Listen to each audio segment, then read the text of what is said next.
So firstly, our two research questions for this part of the study are, can humans effectively identify AI-generated content from human open content on social media? And then the second one is, what characteristics do posts have that are perceived as human? So we identify that when we collect data from social media sources, there's no way for us 100% to know that all of those contents are generated or authored by humans and not generated. So when we're collecting this data, we have only the source. We don't necessarily have the 100% true value, because at this point we don't know, and there's no great frameworks in order to detect what is being written by chatbots and what's being written by humans. Then we need to bring in human labeling. So we use the Connect platform to employ human labelers. We use 500 labelers for 1,500 kilobytes comparisons. So the way that this worked was, I'll show you an example coming up, but basically we understand that it can be easier if you're forced to make a decision of one being more AI-like than the other.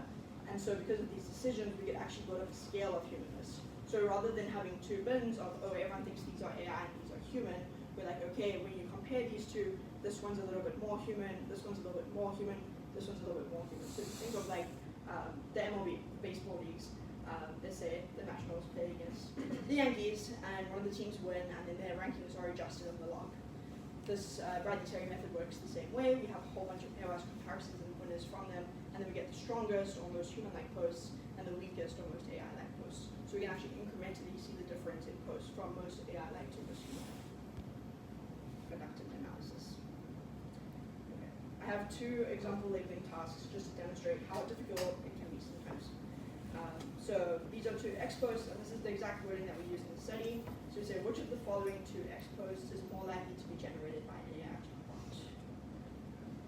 Put them up. If anyone would like to guess which one was a human and which one was a chatbot, and maybe also explain why you made that decision.